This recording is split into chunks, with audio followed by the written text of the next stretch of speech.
Hoy, en Hora Clave, un informe especial. Fin de año trágico. Bin Laden anuncia un nuevo atentado, mientras miles murieron en una semana bañada de sangre. Además, caso Rodríguez. ¿Qué hay tras el secuestro que conmocionó al país?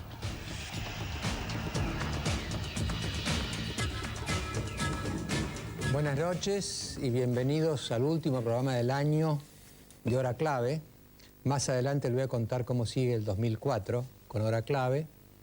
Y además he preparado una editorial para más adelante porque quería, junto con ustedes, pensar profundamente dónde está el país al terminar el 2003 y a dónde puede ir en el curso del 2004. Así que esto en su momento llegará. Estamos en contacto ahora con nuestro cronista, Marcelo López Macías, que está en Córdoba, y le pedimos que fuera allá por el tremendo tornado que ha agitado a la provincia. ¿Qué tal, Marcelo? ¿Cómo le va? ¿Qué tal, Mariano? Muy buenas noches. Nos encontramos en uno de los centros de recepción de ayuda, uno de los tantos que se han desplegado en la capital mediterránea a raíz del tornado, del que se considera el más importante, el más grave de toda la historia de esta provincia. 4 muertos ha sido el saldo, 100 personas heridas, 300 casas que han quedado inhabitables o directamente destruidas, y como usted verá, ha explotado la solidaridad en esta ciudad y en esta provincia. Desde todas partes está llegando ropa, alimentos, agua, pañales para bebés. Realmente las personas están siendo asistidas en muy buena forma. En algunos minutos vamos a estar con un informe de todo lo que ocurrió en este fin de semana. Reiteramos, el temporal más grave, el tornado más grave que se recuerda en la historia de la provincia, con 4 víctimas fatales. Gracias, Marcelo. Más adelante entonces vamos a conversar a fondo sobre este tema.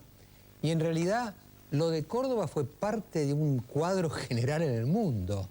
Pasó de todo en este fin de año, desde tremendos episodios como el terremoto de Irán, que han muerto 40.000 personas, hasta amenazas de Al-Qaeda, episodios terroristas, en fin, estallidos en Irak. Ha sido un fin de año realmente muy dramático, y tenemos un informe que hemos tratado de atar todos estos cabos para tener un cuadro general de cómo el mundo vivió este fin de año.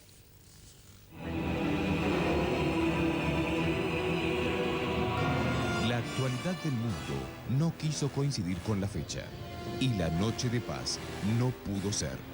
El Papa, en la tradicional misa de gallo, selló su mensaje navideño diciendo que demasiada sangre se sigue derramando sobre la tierra y pidió que el mundo se libere de guerras. Pero la violencia no dio tregua. Las primeras horas de la Nochebuena comenzaron con un ataque de la resistencia iraquí que provocó una ola de explosiones, causando la muerte de 4 soldados norteamericanos, 6 civiles iraquíes y el terrorista suicida. Y el día de Navidad siguió la embestida. Decenas de granadas estallaron en el Hotel Sheraton, donde se aloja la mayoría de los periodistas occidentales, y que también había sido atacado el 24. Las sedes de las embajadas de Irán, Alemania y Turquía, y la sede del gobierno provisional de Irak, fueron los otros blancos de Navidad de la resistencia iraquí, que perpetuó el raíz de violencia más sangriento desde la captura de Saddam Hussein. También el día de Navidad fue trágico en Pakistán. Por segunda vez en 10 días, atentaron contra el presidente Pervez Musharraf. Musharraf salió ileso, pero 14 personas murieron en el ataque. La ola terrorista navideña también golpeó a Afganistán. En la madrugada del 25, una bomba estalló en la casa del personal de las Naciones Unidas en Kabul. No hubo víctimas fatales, pero el atentado preocupó especialmente porque es la segunda vez que una sede de la ONU es atacada. Pero esta no fue la única zona del planeta que vivió una Navidad de terror. El conflicto israelí-palestino volvió a recrudecer cuando un helicóptero militar israelí mató a 5 palestinos, entre ellos uno de los líderes de la yihad islámica. Minutos después de este ataque, un kamikaze del Frente de Liberación Palestino se inmoló en una parada de colectivos en Tel Aviv, causando la muerte de 4 israelíes. Pero la violencia y el terror no fueron el único trago amargo en estas Navidades. También hubo lugar para la desgracia y el desastre. Un terremoto de 6,3 puntos en la escala Richter sacudió la ciudad iraní de Bam. Se estima que los muertos pueden llegar a 20.000 y hay más de 100.000 heridos. El 60% de los edificios de la ciudad quedó destruido.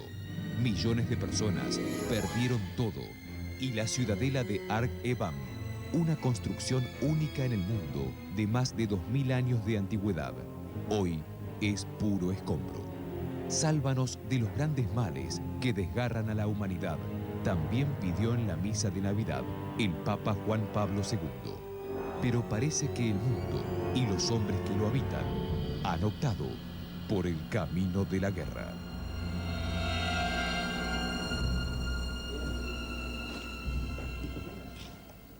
Bueno, y quizá el mayor de todos es el que no ocurrió, ¿no? Porque Al-Qaeda amenazó, Bin Laden amenazó al parecer con un atentado incomparable con todo esto que estamos viendo ahora, y que no es simplemente una versión alarmista. Está demostrado que, por ejemplo, Tony Blair, el primer ministro británico, acaba de anunciar que va a haber policías británicos en los vuelos de las compañías inglesas. Es decir, ya se lo toman en serio, ¿no? Sí, esta decisión sigue al aumento de la alerta de seguridad de los Estados Unidos que decía el presidente Bush, exactamente.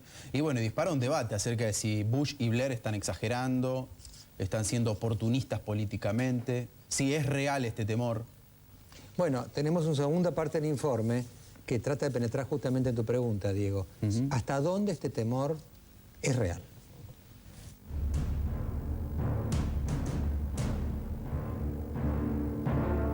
El temor domina la espera por el nuevo año. Estados Unidos elevó su grado de alerta al naranja y hay amenazas de nuevos ataques suicidas en suelo norteamericano en las últimas horas de 2003 o las primeras de 2004. La esperanza que suele traer la fecha quedó en el olvido y todo el mundo permanece en un alto grado de alerta con la única esperanza de que no ocurra lo peor. La categoría de alerta muy elevado se hizo sentir en el territorio norteamericano durante las fiestas de Navidad, que este año se vivieron con tensión. El gobierno de Bush invirtió unos $1.000 millones en este operativo de seguridad sin precedentes. Fue el costo de una Navidad en un mundo invadido por el terror. Como medida preventiva y por razones de seguridad extrema, Air France canceló 6 vuelos con ruta a Los Ángeles-París. Fue porque existían amenazas certeras de un ataque en Las Vegas, ciudad que estalla de gente para las fiestas. Según trascendió, la red Al-Qaeda habría amenazado con otro atentado en una aerolínea comercial. Los vuelos de Air France o provenientes de México fueron puestos en alerta máxima. Todos los aeropuertos norteamericanos reforzaron sus medidas de seguridad y se revisaron las listas de pasajeros que tuvieron que soportar procedimientos aún mayores que los instaurados luego del 11 de septiembre de 2001. En Washington hubo presencia de equipos militares y bases de defensa antiaérea y la policía controló al azar a cientos de vehículos. Según dejó trascender el gobierno, las amenazas hablan de ataques con aviones comerciales y como se infiere que el blanco sería en la costa oeste, en California se dispusieron cuadrillas de aviones caza, listos para el despegue y ataque de eventuales aviones con objetivos terroristas. Las amenazas continúan y el terror crece. En su edición del viernes 26 de diciembre, el semanario saudí Al-Mahala informó que Bin Laden aparecerá en televisión tras un gran ataque contra Estados Unidos. En el artículo se afirma que el líder de la red Al-Qaeda ya tiene grabado su video para transmitirlo luego de un golpe terrorista de gran envergadura sobre suelo norteamericano. Bin Laden reiterará la determinación de Al-Qaeda de continuar con su guerra contra Estados Unidos hasta que ese país sea derrotado, escribió en un correo electrónico un informante de Bin Laden al semanario saudí. El mensaje, como otra de las tantas amenazas, augura un 2004 con un terrorismo en el centro de la escena y lejos, muy lejos de los deseos de paz de la mayoría de los habitantes del planeta. Hay dos cosas que me llaman la atención, ¿no? La primera es que a la muerte de Saddam no siguió para nada cierta declinación del terrorismo en Irak. La captura de Saddam. Perdón, sí, a la captura de Saddam no siguió. Uno dijo, bueno, le mataron los hijos, lo tomaron a él, y la teoría de que muerto el perro se acabó la rabia. La resistencia en Irak continuó y además sigue el temor por Al-Qaeda. El temor hoy se resume en una idea. Hay un concepto que es la bomba sucia. Sobre lo que ellos están trabajando, opinan, se asustan, es la idea de la bomba sucia, que es una manera, un eslogan que han inventado para definir esta idea terrible que es la bomba de destrucción masiva. Le llaman bomba sucia porque depende de los materiales con los que se podría elaborar, con los que... Los materiales casera, con aquella... no muy casera, digo, el ataque terrorista grande por venir puede ser una bomba de destrucción masiva, según leía hoy en distintos diarios, que depende del material, es la expansión del mal efecto, es decir, puede matar, por ejemplo, de cáncer a tanta gente como sea el área que logre impregnar. Esto, de hecho, hoy lo explicaba muy bien Andrés Repeto, que es un especialista internacional, y esa es la idea que los vuelve locos. ¿Qué pasa si pasa esto? ¿Cómo se trata? Es todo nuevo. Claro, y la otra cosa que me llama la atención, aparte de la casi la acentuación del terrorismo pese a la detención de Saddam, es que todo lo que ha pasado en Navidad. Entonces uno se pregunta hasta dónde el choque de civilizaciones no está metido acá, porque la Navidad es una fiesta esencialmente cristiana y occidental, ¿no? Y bueno, y mucho terrorismo, fundamentalismo islámico. Uno se pregunta hasta dónde esa fecha para un fundamentalista islámico no es un desafío que lo obliga de alguna manera a marcar su beligerancia con esos valores, ¿no? Y yo reitero la pregunta de antes, ¿no? Si tiene bases reales este temor. Yo hablé con gente en Estados Unidos durante las últimas horas y el temor existe. Ahora, ¿el temor ha sido creado políticamente o realmente existe la posibilidad de un atentado devastador en los Estados Unidos? ¿Sabes lo que pasa, Diego? En Europa, ¿sabes lo que dicen? Los europeos no aliados de Bush y de Blair dicen que son paranoicos, que son oportunistas políticos, que Bush necesita todo esto para su reelección en el 2004. Claro, por lo pronto las torres existieron, ¿no? Eso por supuesto. Yo creo que lo que pasa es esto, cuando un grupo terrorista hace un atentado de esta dimensión, después todo es creíble, ¿no es cierto? Después de haber hecho eso, te dicen que van a hacer otra cosa y vos les crees. Es decir, no es lo mismo que un alarmista que te manda anónimos. Hicieron algo, yo creo que es una técnica terrorista muy conocida, producir un gran impacto y después trabajar en la psiquis de la gente con la memoria. Ese es el punto. Eso que hicieron está claro. Ahora, ¿se está utilizando eso, los 3.000 muertos, como dice, por ejemplo, Michael Moore en Estados Unidos, para hacer política y para mantener este clima de inseguridad? Lo curioso es que ya no solo Michael Moore, que es un gran opositor, más allá que a uno le encante, de Bush, sino que otros referentes más cercanos a la ideología de Bush empiezan a cuestionar la política que Bush se está dando para el mundo. Al menos... Y no nos olvidemos que hay elecciones presidenciales en noviembre. Justamente. Es un año de elección presidencial. Evidentemente a Bush, en la medida que haya más terror, más pánico, es agua para su molino. Y justifica todo lo que hizo en Afganistán y en Irak. Igual la detención de Saddam fue un golpe a favor de Bush, claramente, ¿no? Y la economía empezó a andar bien, entonces Bush parecía un derrotado. Hace un par de meses, de golpe, tiene posibilidades, ¿no? Bueno, lo tenemos a Marcelo López Macías desde Córdoba. Lo hemos enviado allá porque realmente la situación del tornado es muy grande, es muy grave y no queremos estar ausentes de este drama cordobés y nacional. Marcelo, adelante con su informe.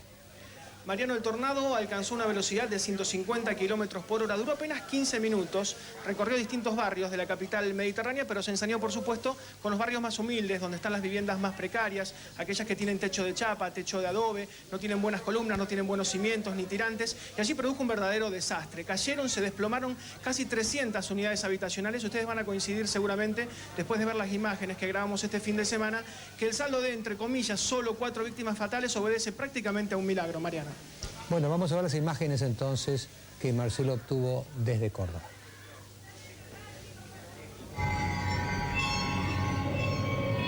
Fue un lapso de apenas un cuarto de hora, donde el viento furioso alcanzó los 150 kilómetros por hora. Esos escasos 15 minutos bastaron para que el tornado dejara en la capital cordobesa un trágico saldo de 4 personas muertas, 90 heridas, 120 casas completamente destruidas, 180 viviendas con riesgo serio de derrumbe y 500 evacuados. ¿Cuál es el saldo en líneas generales que tenemos hasta ahora?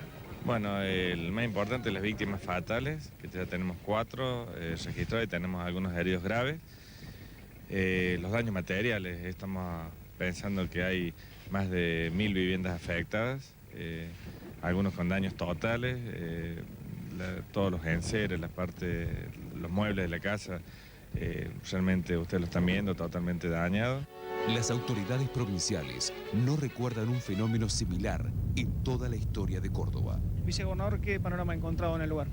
Y realmente desolador, porque usted ve que el tornado ha pasado y ha arrasado con todas las viviendas en la franja que él estuvo. ¿Había visto algo parecido, similar en el pasado? No, jamás. En la ciudad de Córdoba jamás habíamos sufrido un fenómeno de estas características.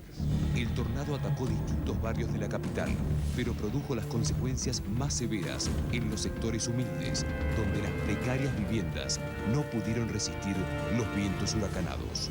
Cuando vi que salieron las chapas, saltaron, volaban. ¿Se movió el techo? Sí, entonces salí afuera y me puse atrás de la puerta de madera y me empujaba, el viento me empujaba y me caí. Cuando me caí me empezó a rodar, el viento me llevaba. ¿Qué pensaste en ese momento? Le pedí a Dios que no los mate así de esa manera. Era muy feo. Bueno, estaba durmiendo y entonces siento a mi mamá que gritaba, que estaba llorando y me dice, Leo, dice, corre para afuera que viene el viento. Bueno, salgo para afuera y cuando salgo afuera ya veía que me volaban las chapas, todo, y lo agarramos de un árbol y ahí se quebró el árbol y se los cayó todo el árbol y la pared. A mí me levantaba el viento, porque yo me agarré de un poste y me levantaba, como llevándome. La primera víctima fatal fue un pequeño de solo 20 meses de vida, Alejandro Migueles Pereira, quien falleció al desplomarse el techo de su casa en Barrio San Roque. Estaba acá con mi hermana, se había caído en la parte donde vivo yo, y la saqué a ella y después vino mi viejo a decir que mi sobrina estaba agarrada allá con mi sobrino. Y fuimos allí y no la podíamos sacar, hasta que buscamos unos palos y la sacamos. A menos de 50 metros de ese lugar se registró la segunda víctima fatal, Francisca Maldonado, de 45 años de edad, quien también sufrió el derrumbe del cielo raso sobre su persona. El tercer cuerpo encontrado fue el de Alejandro Gómez, de 60 años, quien logró salvar a su mujer ubicándola bajo una cama, pero terminó pereciendo al caérsele el techo de adobe en el momento que estaba tratando de ponerse él mismo a resguardo. La cuarta víctima, aún no identificada, falleció en el Hospital San Roque unas horas después del tornado, como consecuencia de las heridas recibidas en la catástrofe. Nosotros recibimos ayer un total de 8 pacientes, de los cuales 2 ingresaron en muy mal estado general, uno de ellos lamentablemente falleció, y la otra paciente es una paciente de sexo femenino de 50 años que está internada en terapia intensiva. Afortunadamente está evolucionando favorablemente. La tormenta, que produjo una precipitación de casi 200 milímetros en pocas horas y dejó 300 viviendas destruidas o seriamente dañadas, afectó también a decenas de automóviles. ¿Qué fue lo que se te cayó? ¿Un árbol? Me cayó la parte del techo del garage arriba del auto. Y bueno, y otras partes se me volaron, ya no me queda casi nada. ¿Hay problemas de seguridad también, que se hayan llevado cosas? Sí, anoche dijeron que había saqueos. La cara más cruel de la tragedia fue la del robo de viviendas por parte de los propios vecinos del lugar. Es una vergüenza que entre en una desgracia grande como la que está pasando, pero viene de otro lado a robar. A pesar de los saqueos, el intendente trata de convencer a quienes tienen viviendas en peligro para que abandonen sus casas. Venga, mami, vamos a hacer lo siguiente, búsquese un abrigo y una frazada, ¿quiere que le evacuemos?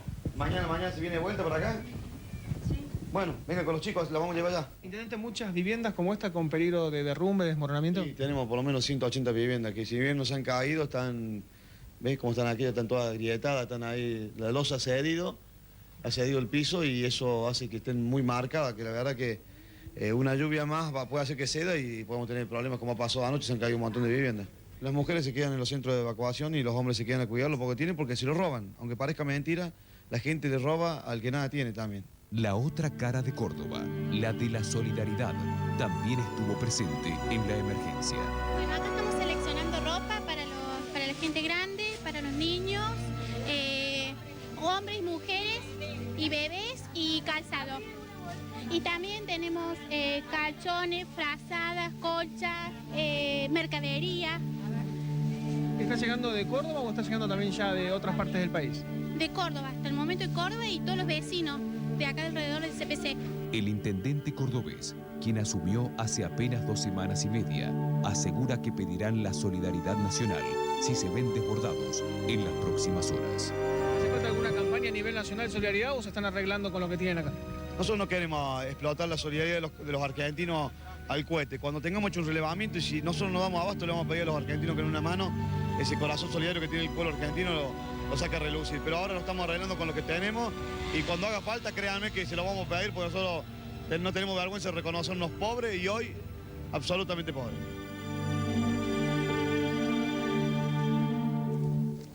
No, hay que ver lo que es un tornado, ¿no? El huracán es un frente enorme, un ciclón. El tornado es un callejón. Yo lo he visto en el campo. Es un callejón por ahí de 20 metros. Durante 15 minutos, pero arrasa todo. Todo lo que entra en el callejón es arrasado. Y a 1 metro de ahí, nada. Ahora, es un tornado. Lo tremendo que surge de esto es que los más perjudicados son los excluidos, los pobres, los que tienen viviendas precarias. Exacto. Además, después los roban.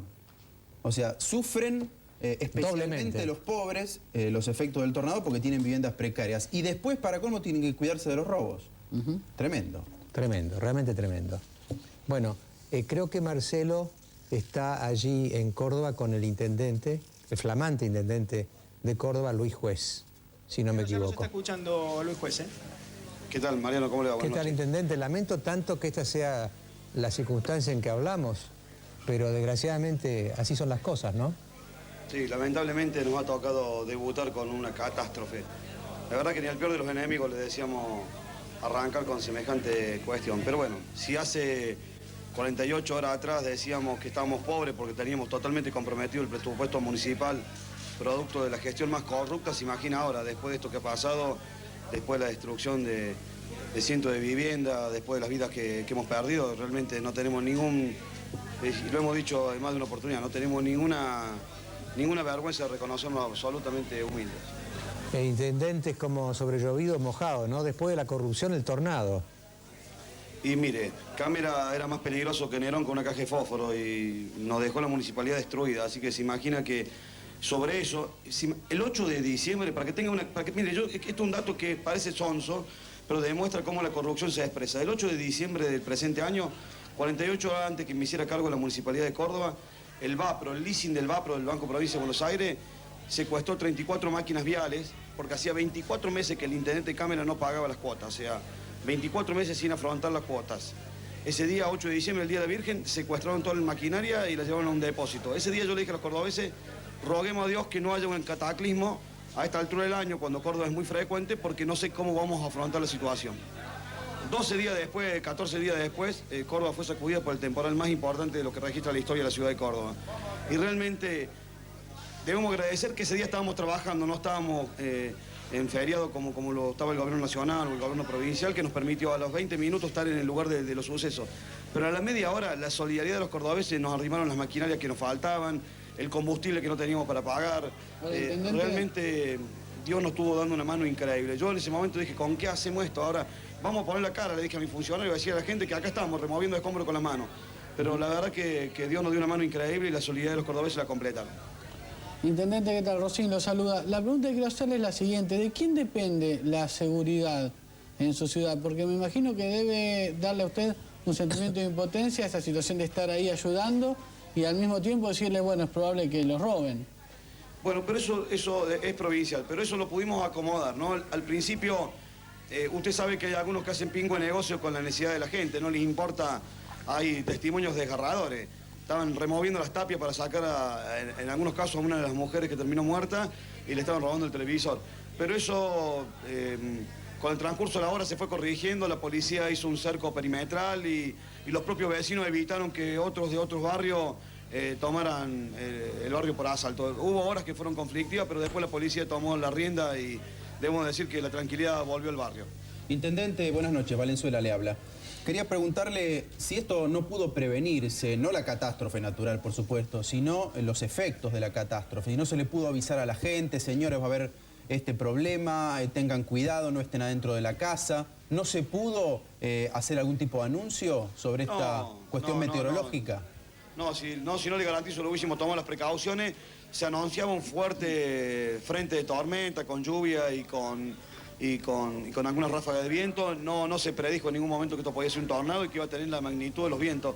Ustedes tienen imágenes que son mucho más elocuentes que lo que yo puedo expresar. Acá hay chapas que se han abrazado a palo de luz como si fueran de cartón. Yo le vuelvo a repetir que si acá usted ve las escenas, va a decir, esto es, no sé, puede ser... Hoy, por ejemplo, recorríamos con alguna gente que estuvo en Protección Ciudadana trabajando en algunos frentes de batalla. Por ejemplo, estuvieron en Croacia.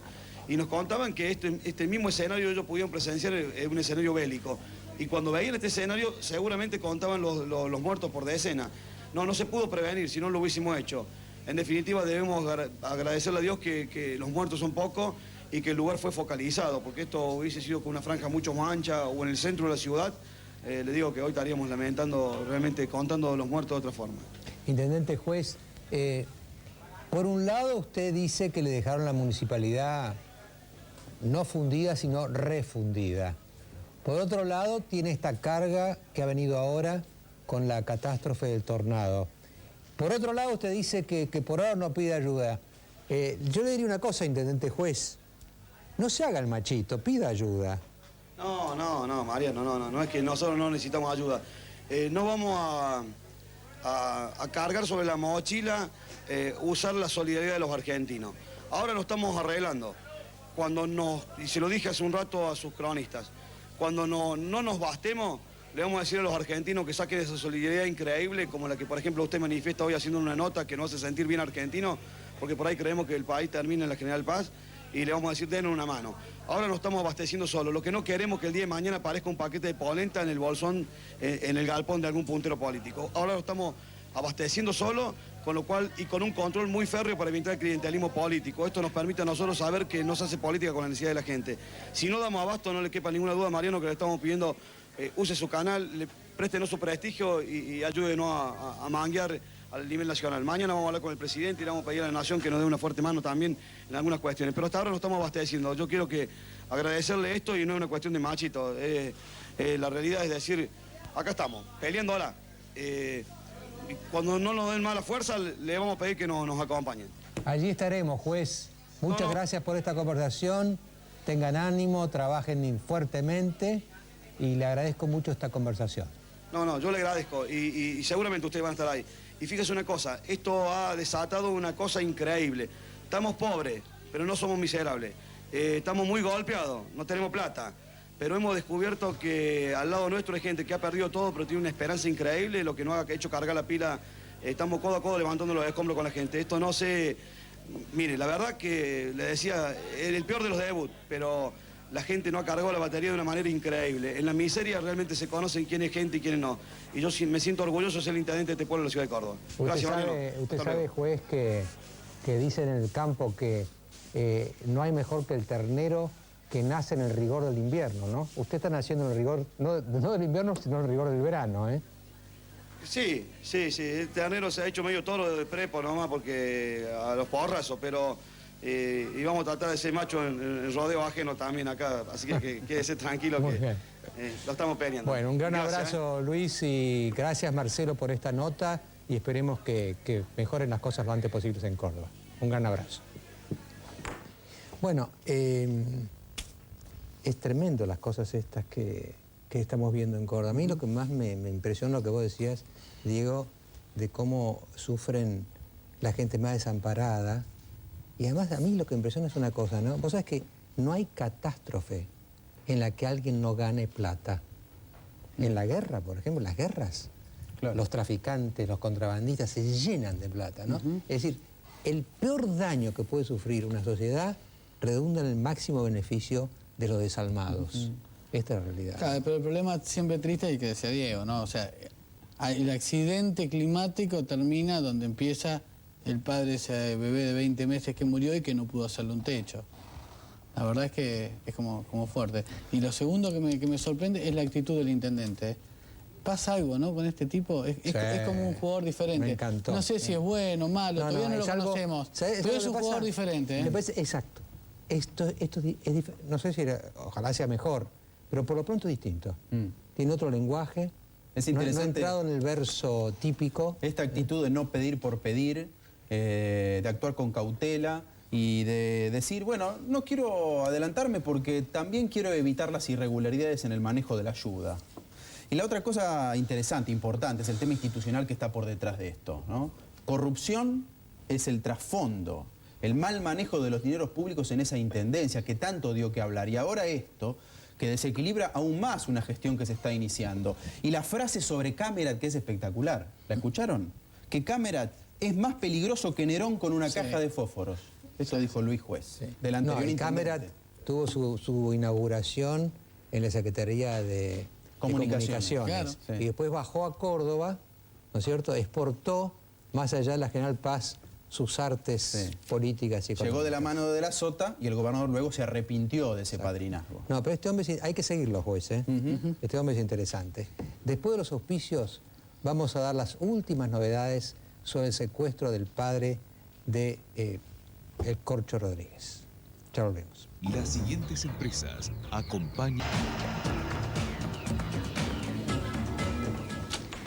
Bueno, uno de los impactos más grandes que hemos tenido en materia de secuestros, y todas las estadísticas dicen que los secuestros han crecido en el 2003, la inseguridad ha crecido en 2003, pero el impacto más grande de los últimos días fue, por supuesto, el secuestro del padre de Jorge Corcho Rodríguez. Tenemos un informe y después una mesa para discutir las últimas novedades del caso.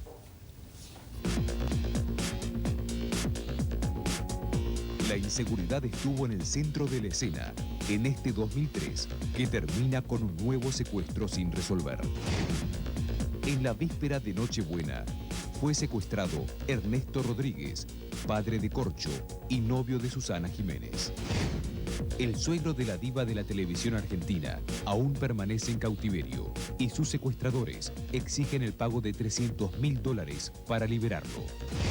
La noticia emocionó a todo el país, incluido el gobierno nacional y el presidente Kirchner, que se puso en contacto con el gobernador Felipe Solá, ni bien se enteró del secuestro. Y altas fuentes de la seguridad nacional y provincial trabajan para la resolución del caso, que es seguido muy de cerca por el ministro de Justicia, Gustavo Vélez. El jefe de gabinete, Alberto Fernández, confirmó que se comunicó con la familia para ofrecer toda la ayuda que el Estado pueda efectuar. Y se presume que el gobierno pondría a la CIDE a trabajar en el caso. Ernesto Rodríguez fue interceptado el 23 de diciembre entre las 7 y las 8 de la mañana en General Rodríguez. Su Volkswagen Polo fue interceptado por un Renault Clio robado.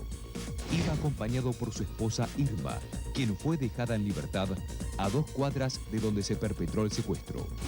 El hombre tiene 74 años y sufre del corazón. Los investigadores del caso aseguran que se trata de una banda ultra profesional. Corcho Rodríguez regresó de Punta del Este para ponerse al frente de la negociación y no tuvo contacto con la prensa. Fue Susana Jiménez la que confirmó la noticia y pidió al periodismo que no interfiera. Según trascendió, ya estarían reunidos los $300.000 que se piden como rescate. Pero existe un gran hermetismo policial y judicial, y solo se sabe que Corcho es quien maneja personalmente las negociaciones a través de su teléfono celular. La conmoción que provoca el caso puso en alerta al gobierno, ya que no se vivían secuestros de este tipo desde la liberación de Pablo Belucio o el secuestro del padre del actor Pablo Echarri. Las remociones de las cúpulas policiales y las purgas en la bonaerense parecerían haber aplacado los casos de secuestros, pero el temor volvió con el caso del padre de Corcho. Además de su secuestro, en la Nochebuena capturaron y liberaron, tras el pago de un rescate, al expresidente del Club Estudiantes de La Plata, y aún sigue sin aparecer Christian Scherer, capturado el 21 de septiembre pasado en Corrientes. En esta Navidad, su madre realizó un dramático pedido por la vida de su hijo. Yo sé que ustedes van a saber entender que hay una familia que está sufriendo, pero no importa que estemos sufriendo nosotros, porque nosotros, aunque sea, somos 4, somos 5, somos 30, somos 50, y uno cae y uno se levanta, pero Cristian está solo, sin su familia, y él no sabe vivir sin su familia. Por favor, dejen que pase la Navidad. No, comuníquense, si tienen miles de formas de comunicarse, digan qué quieren, para qué le tienen, para qué le tienen. Son 3 meses. Si nosotros estamos destruidos, no tenemos vida, no tenemos noche, no tenemos día, no tenemos descanso, esperando la griten, esperando un bocinazo, sonando los teléfonos. No te digo, Cristian, que está solo con una persona desconocida, con ustedes está Cristian. Entonces, por favor, devuélvanos. Pero Cristian no aparece y es una víctima más del delito más temido del año que se va. ¿Logrará el gobierno controlar la situación en el 2004?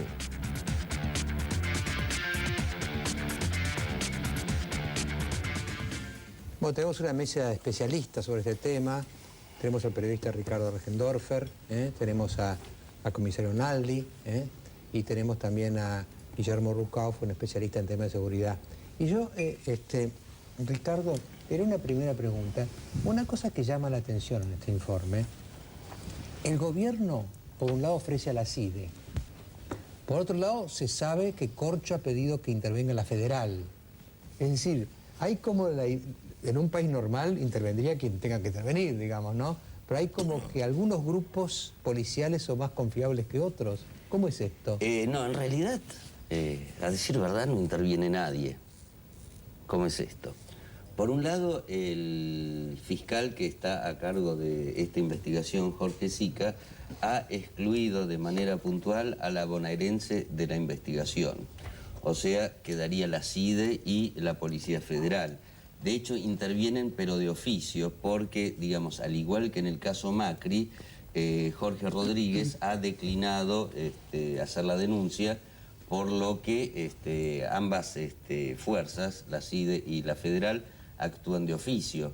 Por ejemplo, generalmente, digamos, uno de los puntos angulares, y si no el comisario que me lo desmienta, es el monitoreo de llamadas telefónicas. Claro. Supongo que se estarán haciendo ese monitoreo, pero, digamos, no hay ningún asesor, ni ningún negociador, ni ningún especialista, ni en negociaciones, ni en chupaduras telefónicas que monitoree exactamente el negociado telefónico que está realizando Jorge Rodríguez con los secuestradores. Ahora, lo primero sí, digamos, que uno sabe de esto, o presume, es que lo primero que le dicen los secuestradores, no entre en contacto con la policía. Acá discutimos una mesa, ¿te acordás? Sí. ¿Qué conviene hacer? ¿Qué hace uno? Porque hay que ponerse en el lugar también, ¿no? Perdón, el Corcho, por ejemplo. El Corcho Rodríguez hizo lo que en aquella oportunidad Regendorfer dijo que quizás hubiera hecho. Vos habías dicho, si mal no recuerdo, que quizás no confiarías en la bonaerense. El Corcho hizo lo mismo que hubieras hecho vos. Y en esa ocasión, digamos, yo me permití una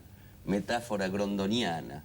Dije que imaginémonos un caso en el cual uno se enferma. La lógica indica llamar al médico. Ahora, si nos enteramos que este médico está asociado con una funeraria, las cosas se complican.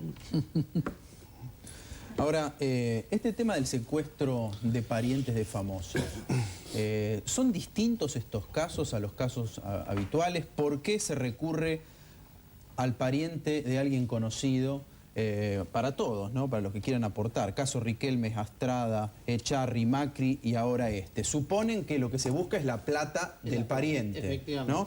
Pero ¿no corren más riesgos teniendo en cuenta que el caso se mediatiza de golpe? No, acá hay una situación, son delincuentes comunes, la mayoría buscados por la fuerza de seguridad, buscados por la justicia. Es un hecho más para ellos. Ellos también tienen su ego, los secuestradores, porque en sus tertulias o en sus lugares de amistades yo hice tal hecho o tal a cual. Se manda la parte. Se manda la parte. Pero perdóname, ¿es lo mismo secuestrar a alguien desconocido que a alguien vinculado con Susana Jiménez? El secuestrador chapea. Pero por ego. Sí, señor. Dice Estos tipos de bandas, sí. Estas bandas ya hace años que están operando, son delincuentes comunes, asaltantes de banco, blindados, están en la droga y están en los secuestros. Se van entremezclando entre ellos, son grandes grupos que lamentablemente hasta que no haya una decisión política este problema no se va a solucionar. Fundamentalmente buscan, además del rebote mediático, que sería una cosa secundaria si es que la hay, digamos, alguna presa cuyo familiar sea poderoso. De hecho, los futbolistas son económicamente poderosos, los novios de las divas son económicamente poderosos. No, más ahí viene con reaseguro. Y también, si el corcho le va mal, queda Susana. Exactamente. ¿No? Y también, digamos, se busca familiares de otro tipo de poderosos. Por ejemplo, Facundito Lafont es hijo de un capitalista de juego. Tengo entendido que los parientes de Mirta Fernández también eran levantadores de juego o algo parecido. Había también un tipo que fue secuestrado junto con Belucio, creo, Leopoldo Andrada, cuyo hijo sería un gran comerciante de drogas, si no me equivoco.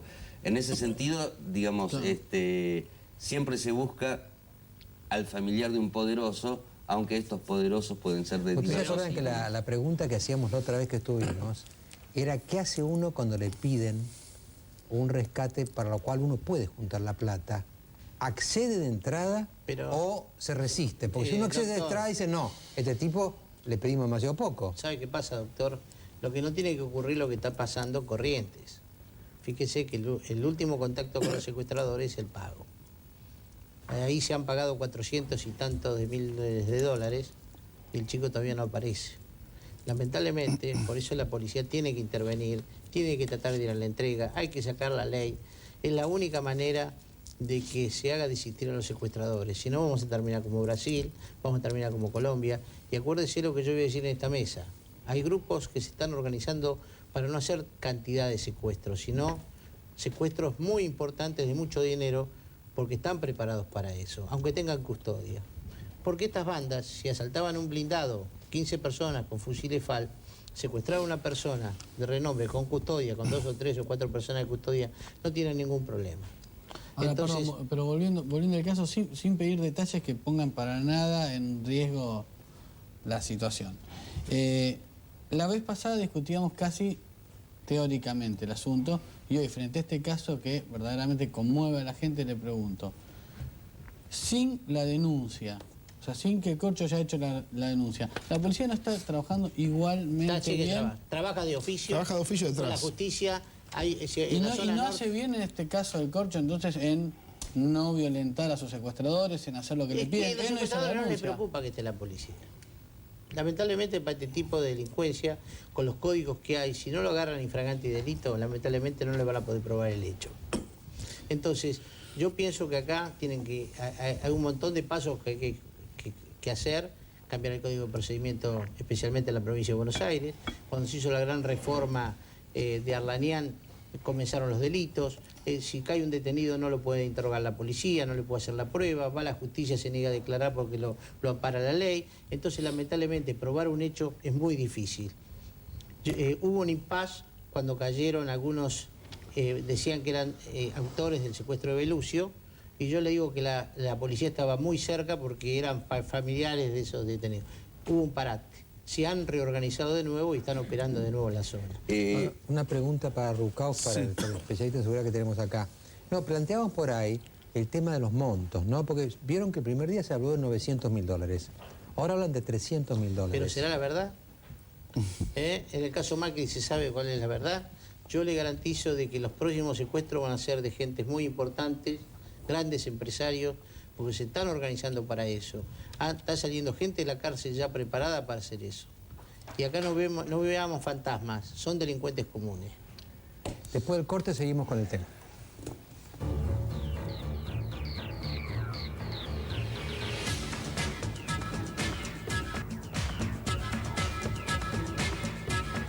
No, me estaba comentando el especialista Rucauf que estas bandas son conocidas.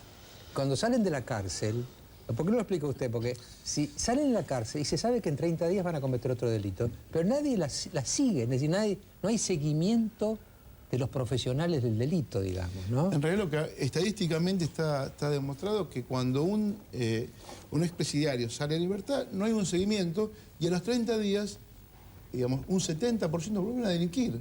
Dentro de los 30 días. En otros países hay un seguimiento, se sigue a ver cómo se desempeña en su función laboral.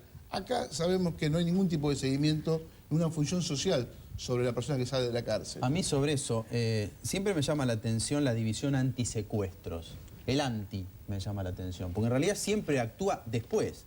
Aparecen los funcionarios policiales una vez que hay un secuestro. Pero sigue la libre, pero lo importante Pero uno es se pregunta cuál es el trabajo que hacen con el tema del anti, en la prevención. Están esperando. De esa manera, creo que la mejor forma es prever. Para poder prever hay que tener información de esas personas que salieron de la cárcel, que tienen antecedentes, que se dedican a... De las bandas en circulación que se dedican a este delito. Bueno, porque el tema es el siguiente. Por un lado, es cierto lo que dice el señor Rucauf, en el sentido de que la mayoría de la gente que sale de la cárcel, digamos, se vuelve a dedicar al delito fundamentalmente porque las cárceles, digamos, no solo son un depósito de delincuentes, sino también una fábrica de delincuentes. En que entra delincuentito, sale delincuentazo. Ahí se preparan cosas también. Ahí se preparan todos, o sea, digamos, el paso de una persona por la cárcel, digamos, lo criminaliza, lo capacita, aunque haya lo criminaliza fundamentalmente, aunque haya entrado por una infracción de tránsito. Claro. Por un lado. Por otro lado, digamos, es muy... por un lado es muy simple el mapa de las bandas que cometen secuestros y por otro lado, digamos, son muy complejas sus ramificaciones. El señor Naldi, el comisario retirado Naldi, tiene razón cuando dice que los secuestradores no le tienen miedo a la policía, no le tienen miedo a la intervención policial. En eso estoy de acuerdo, aunque, digamos, yo creo que es así por otras razones que las que cree el comisario Naldi. En ese sentido, digamos, siempre se ha tomado, digamos, resulta significativo que, bueno, no solo los policías por razones operativas o por razones legales o por razones políticas se ven impedidos de hacer un seguimiento del rescate en el momento en que se cobra, sino que también se ven, vaya uno a saber por qué, impedidos a secuestrar ese botín luego que haya sido secuestrado. No hay ni un solo secuestro que se haya cometido en los últimos 5 años en los cuales la policía, por alguna razón investigativa o simplemente de casualidad, haya dado con el rescate después de que haya sido secuestrado. Eso, digamos, induce a pensar que algo raro existe al respecto. Por otra ¿Usted parte, acepta eso, comisario? Mire, el gran problema que hay, es lo que dijo en parte él, el problema que no se le permitía a la policía ir a la entrega del dinero y interferir. Por eso, con una ley, darle los elementos a la policía para que cuando se entere que se va a pagar el rescate trate de secuestrar el dinero. ¿Pero no puede poner en riesgo la liberación eso? No, porque si hay una ley, los secuestradores lo van a saber, los familiares, lo va a saber todo el país. Yo a lo mejor entendí mal, pero vos no dijiste exactamente eso. No. Más bien lo contrario, que además de eso, que es lo que usted dice, hay otras razones por las cuales la policía no interviene. Exactamente. No. Dijo que la justicia, me parece depende que lo que exclusivamente de la sugirió justicia. es que se quedan con el botín. Claro. Pero yo me hago una pregunta. No, digamos, generalmente el dinero del rescate, no cobran las cúpulas de las bandas de secuestradores se quedan con el grueso de ese dinero. Digamos, nunca la policía ni la justicia dio con ninguna cúpula de ninguna banda de secuestradores. Han caído algunos. Han caído personas absolutamente periféricas. No. Lamentablemente a veces es difícil hacer la prueba. Pero le vuelvo a repetir. Hasta que los grupos antisecuestros, como dijo la palabra, no se pongan de acuerdo, unifiquen capital y provincia, porque la idiosincrasia de los delincuentes, de la zona que operan, la federal no la conoce. Lo mismo que la provincia de Buenos Aires, los que operan en capital, no tiene ni los conoce tampoco. Entonces, operar dentro de la provincia de Buenos Aires no es lo mismo que operar en la capital federal. Entonces, hasta ahora, que no yo se digo una... una cosa, ¿no? Una pregunta que quería hacer a los tres, porque ustedes son especialistas. al final y al cabo no son tanto los delincuentes de este tipo de... Es decir, digamos, no es que estamos... A lo mejor estamos hablando son de grandes ¿cuánto? bandas. De 500 Son personas. 10 bandas, 10, 12 bandas. El tipo de secuestro, ¿no? Pero, digamos, con respecto a esos No son problemas 500, de son mucho desconocimiento territorial... Son unas Pero se van 5 o 6 bandas de 20 o 30 Lo que tipos me cada pregunto, uno. el Estado, ¿tiene herramientas para cerrar? Sí, las tiene, para terminar con este tipo de delito, por lo menos para disminuirlo. Por ejemplo, estábamos hablando con el comisario Naldi, el tema, cuando fue el tema de los homicidios, que eran producto, digamos, de robo automotor. Cuando el Estado se dignó a atacar a los desarmaderos, se disminuyó terriblemente. Cuando el Estado toma la decisión política de darle, por ejemplo, mayor capacidad operativa a las brigadas antisecuestro, con mayor personal, con mayores medios, los resultados se van a ver también. Ahora, el delito de secuestro ha subido este año fuerte. Disculpame, lo mismo en la villa de emergencia, cuando hablaban, Pero el comisario Naldi hablaba de cerrar, no de cerrar, sino de hacer unos perímetros de seguridad para controlar el acceso libre de los delincuentes a la villa de emergencia, donde clientes míos particulares fueron víctimas de secuestros de bajo nivel, de villeritos personal, digamos, no expertos, no profesionales, no creo que Sí, esa idea tiene su asidero de razón, pero como algunas bandas de secuestradores también anidan en countries, digamos, no estaría de más perimetrar algunos countries también. Los secuestros extorsivos no ocurren en las villas en general. No, hablamos de gente Pero con respecto al problema... Es una Tengo una pregunta para por ejemplo, una pregunta para los tres. A ver quién me la contesta mejor. ¿Cómo se interpreta que cuando lo secuestran al padre del corcho piden $900.000 y ahora piden 300? O sea, ¿cómo interpretan esos datos que han salido en los diarios? ¿Cómo interpretan ustedes? Yo interpreto lo siguiente. Hay una manera de negociación. Habrán pedido 900, Hay un el regateo. corcho habrá ofrecido 50 y van juntando dinero para llegar a una cifra determinada. Claro, pero por otra parte, ¿de dónde sale la información que se pidieron inicialmente 900.000 y que se bajó a 300.000 cuando ni la policía ni los investigadores tienen un seguimiento exacto de esas negociaciones? O sea, son todas especulaciones, son cosas... Ahora, ¿él está trabajando solo o con un mediador? Mire, eso yo desconozco porque no estamos en el problema. El que debe saber será la fuerza de seguridad, la justicia, alguien tiene que saber. Sería seguramente demasiado riesgoso si no está negociando con un mediador, con un profesional que lo esté asesorando. Lo que pasa es que tiene experiencia. Yo pienso de que el corcho no es un blando, es un tipo que va a negociar de acuerdo a sus posibilidades y se va a poner de acuerdo. Y va a estar seguro, seguramente, de que cuando pague va a recuperar a su papá. Ahora, ahí está la pregunta, ¿no? Porque se ha dicho mucho que el riesgo que corre el señor Rodríguez es por razones de salud. De salud. Un hombre con problema coronario, con problema cardíaco. ¿Ustedes, cómo está la situación, evalúan que además corre el riesgo, por ejemplo, hay estas bandas mandan dedos también, cortan dedos, es decir, corre un riesgo mayor su integridad física aparte del riesgo cardíaco, digamos? Yo pienso que si son las bandas que estaban operando en el último tiempo, es una cifra que tal vez ya, como se está hablando de $300.000, yo pienso que puede llegar a solucionarse en los próximos días y pienso que antes de Año Nuevo. Porque el fin de haberlo secuestrado en esta época era, tal vez se les demoró, lo que querrían hacer antes de la Navidad. Mayormente, yo en un programa, creo que de este mismo canal, dije que para las fiestas iba a haber hechos de resonancia porque siempre esperan esta fecha para desesperar a la familia que quieren estar reunidos fin de año o la Navidad y aprovechan esta situación. Siempre ocurrió. Cuando hubo secuestros, estas fechas son terribles. Lamentablemente, cuando peligrosas. ¿Cómo? Muy peligrosas. Y no hay respuesta, ni del Estado ni de la Fuerza de Seguridad. Tu última pregunta, Diego. No, yo quería preguntar a Ricardo si coincide con lo que dice Naldi de que son delincuentes comunes, si puede haber participación policial. ¿Por qué se dice que son ultraprofesionales? Lo leemos en los medios.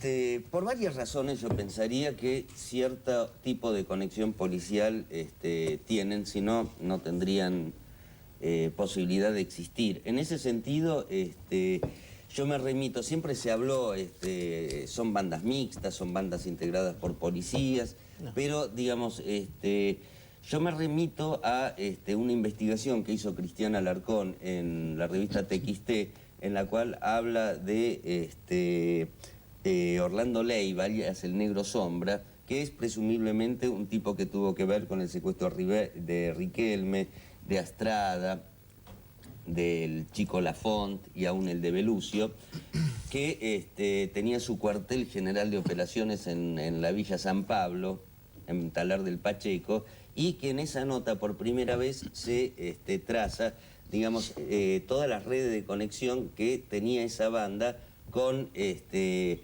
ciertos integrantes de la comisaría quinta de Talar de Pacheco. Me estoy refiriendo concretamente al inspector Sergio Rolando Sosa, al comisario Marco Solís y al sargento Ángel Talavera, que era el jefe de calle. De alguna manera, digamos, no solo ese hecho, sino varios hechos resonantes, digamos, siempre se sospechó de que, si bien la banda no tenía integrantes policías, tenía, digamos, protección de algunos policías. De eso se habló y eso lo hablamos en el programa pasado, del secuestro de Sergio, del pibe de Diego Peralta, que murió. Se habló de eso mismo con respecto al secuestro de Antonio Echarri. Se habló de que el investigador de ambos hechos, Peralta y Echarri, ahora está preso por un secuestro extorsivo. Por una extorsión...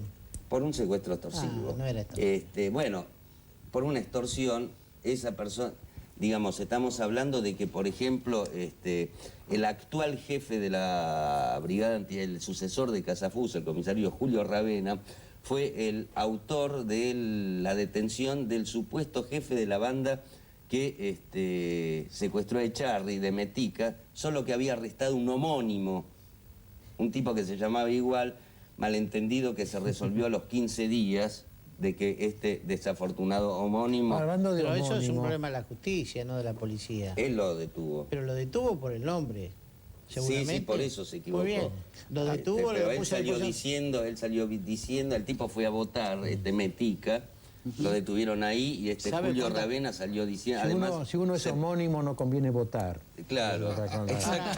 Sabe que en esa fecha si uno es homónimo no conviene ni aparecer.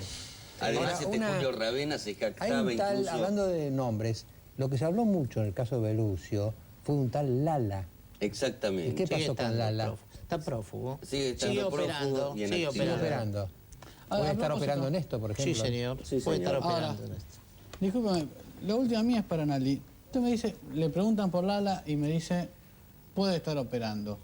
Hoy dijo casi con un vaticinio, casi le diría, propio más de alguien que escribe horóscopos, el año que viene es peor, se están armando secuestros más grandes, y no habló en general de la cárcel diciendo, bueno, en la cárcel un delincuente, no, dijo, están saliendo de la cárcel para eso, como si estuvieran saliendo estos días. Efectivamente. ¿Qué está pasando por estos días y usted me está contando a media lengua? Porque a fin de año, mayormente, recuperan, entre diciembre y enero y febrero, recuperan muchos detenidos. No, yo sé, pero yo lo que le pregunto es esto. ¿Usted se está refiriendo a personas que usted sabe con nombre y apellido que están saliendo? Digo, ¿usted está hablando de casos que se vienen que usted ya sabe antes de que ocurran? No sé quiénes van a ser secuestrados, pero se está hablando en el ambiente delictual, dentro de la cárcel, está hablando ya que se están preparando grandes hechos de mucha envergadura. No estar haciendo secuestros chicos de 200, 300 mil, porque son grupos de 10, 15, 20 personas, y tal vez van a tener ramificaciones en Brasil, en Paraguay. Disculpe, esto que usted cuenta casi, no digo ligeramente, pero como acostumbrado a tratar el tema, ¿la policía lo sabe? No sé. ¿No sabe? El gran problema que tienen las instituciones en este momento es las grandes purgas que hubo. Lamentablemente la policía se va actualizando y necesita actualizarse con tiempo. Y acá, con tantas purgas, con tantos jefes que van relevando y gente permanentemente que lo están investigando o esto o el otro, que después tal vez no llega a nada, eso está ocasionando una gran purga total de experiencia. Es que, Naldi, simultáneamente hay que atacar el delito y también limpiar a la fuerza que es corrupta. Entonces, pero no es una cosa o la otra, son las dos. Sí, pero de hecho, en este momento y en los últimos secuestros, la bonaerense, por decisión de los fiscales respectivos de las causas, se ha declinado su participación. Pero y por eso es otra grave, parte, Ricardo. ¿Cómo? Van a pasar cosas en la provincia de Buenos Aires y la bonaerense declina su participación. Lo que yo decía al principio. No es la bonaerense. Tenemos que elegir a ver a cuál grupo declina. Me permite. Claro. Los fiscales están trabajando en este momento con la Policía Federal porque está mejor organizada y tiene otros lineamientos. El lineamiento de tratar de ir a la entrega del dinero, que son lo que piden los fiscales, y en la provincia de Buenos Aires, por culpa del gobernador de la provincia, lamentablemente la policía estuvo supeditada a esa situación. Por eso se fueron creciendo los secuestros. A ver si entiendo bien, comisario. En la Policía Federal está permitido tratar de los fiscales quieren que vayan a la entrega. Que vayan a la entrega. Y en la provincia de Buenos Aires no. No. ¿Por qué? Porque el gobernador, inconscientemente y por falta de experiencia, siempre lo dijo públicamente. No, yo quiero que se libere el secuestrado y después que la policía intervenga. Por eso fueron creciendo estos secuestros. El gran problema de los secuestradores siempre fue ir a cobrar el dinero, por miedo que lo agarre la policía. Pero ese puede ser un deseo. No, ese puede ser un deseo del gobernador. Y lo dijo una vez con el caso Belushi. Pero los policías. Pero lo venía diciendo permanentemente. Pero los policías dependen de las directivas que reciben por parte de la justicia. Sí, pero no también por del parte gobernador. del gobernador. O sea, si bien la policía responde orgánicamente al gobernador, porque, digamos, la policía bonaerense es una fuerza que depende del Poder Ejecutivo Provincial, los policías y los directores de investigaciones como auxiliares de la justicia literalmente auxilian a la justicia y aceptan la directiva de los jueces. Pero hay un problema. Escucharon al gobernador estos días que dijo que él quiere que la policía bonaerense intervenga en el secuestro. Pero secuestros hay hace mucho, no solo de que intervengan en este secuestro, días. Pero hay una situación. Va a intervenir la bonaerense de oficio sin intervención del juez. Está obligando a trabajar la policía sobre un secuestro donde un fiscal que está interviniendo no le da participación. Sí, a mí francamente me preocupa. Por eso le digo, falta de experiencia. A mí francamente me preocupa que, digamos, no es que se haya, digamos, cuando se da por resuelto un secuestro, es que, digamos, el secuestrado apareció con todos los dedos. Y se recuperó el dinero, y no se pagó el rescate. No se recuperó el dinero. Acá era el trufo, la banda y el dinero. La banda y el dinero. Bueno, y ha habido casos en los cuales, digamos, determinados investigadores policiales, lejos de monitorear la entrega del dinero, la fueron a entregar ellos mismos. Yo digo que es una cosa muy extraña que un delito cometido en General Rodríguez no puede ser investigado por la bonaerense. Es la justicia federal la que interviene. Es la justicia federal. En fin, hay un fiscal otra cosa que me llama la atención, ahí vos marcabas, Diego, al principio, también Gerardo, cuando estuvimos viendo este desastre en Córdoba, cómo los que sufren las catástrofes naturales son muchas veces mucho más los pobres que los ricos, los que viven en condiciones precarias. En cambio acá acabamos de analizar los secuestros extorsivos más bien los sufren más los ricos que los pobres. Y que la inseguridad en realidad es como democrática, ¿no? Las catástrofes naturales no son democráticas, ¿no? Porque castigan más al que está menos protegido. Pero la inseguridad castiga a todos.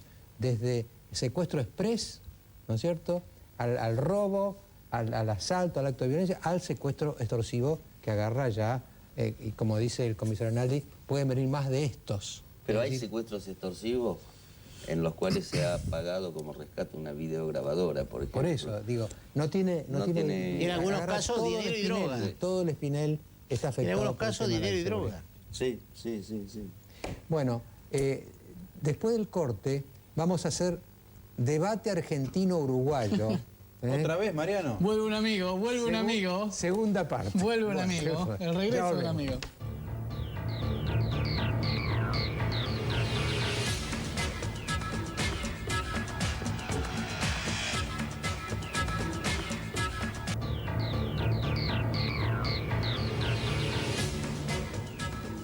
Sabe que el otro domingo, en verdad, tratábamos un tema un poco más amplio, que era el estilo de confrontación del gobierno de Kirchner en materia internacional, porque ya sabemos que es peleador en lo interno, pero también lo externo. Y dimos como ejemplo el caso uruguayo, que fue el más, digamos, que más chisporroteos causó, y se generó un debate muy interesante con un diputado uruguayo, Rubén Díaz, que... Bueno, está acá Jorge Asís que le estoy contando, ¿no?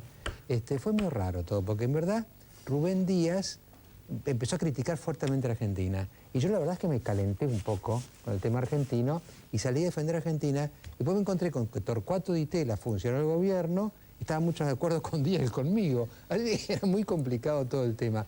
Pero antes de hablar con Díaz, que está del otro lado, ¿cómo ve usted el sistema digamos, este método diplomático que tenemos ahora, o poco diplomático, está suscitando, Jorge,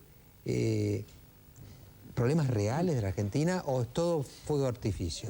Estamos en la última hora de su programa, todos me dicen que no hay que dar malas noticias, que estamos con el arbolito de Navidad, no hay que decir el rey está desnudo y ese tipo de cuestiones y demás.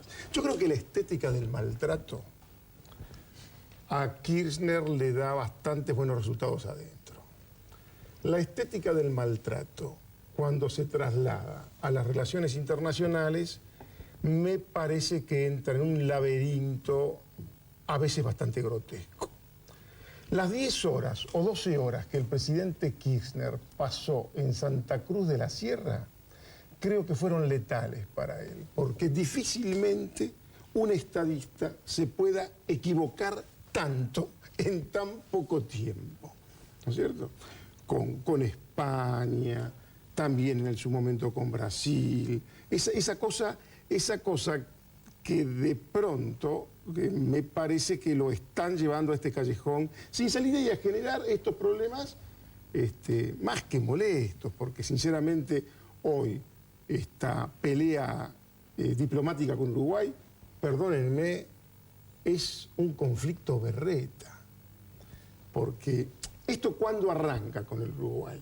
Con aquella catarsis de Batlle que deriva en una palinodia grotesca, que fue peor la palinodia que esa incontinencia en aquel programa televisivo. ¿Qué palinodia? ¿A qué se refiere? La palinodia es el arrepentimiento que hizo al lado de Duhalde, cuando decía los quiero mucho a los porteños. El pedido de perdón fue más grotesco, le diría, que la mera agresión, porque la agresión fue una catarsis de un hombre en un momento de crisis económica argentina que lo llevaba a él. ¿No lo desacreditó esto al presidente de Uruguay? Porque él dijo lo que dijo y después se desdijo de algo que había dicho en off, pero lo dijo. Por eso mismo le digo, la palinodia fue peor que la incontinencia. Ahora, ¿esto qué es de parte de Argentina? Una ley de talión diplomática, una especie de réplica o un castigo porque en su momento Batlle habló de que podía ser el próximo presidente Menem para él.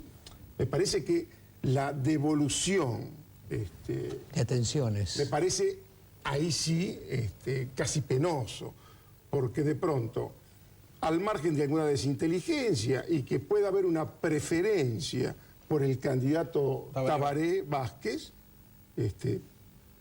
eso ya desde el punto de vista diplomático no se sostiene. Creo que ahí se equivoca el presidente Kirchner, como se pudo haber equivocado también Lula, pero también esto es viejo, porque Menem hizo campaña por Cardoso.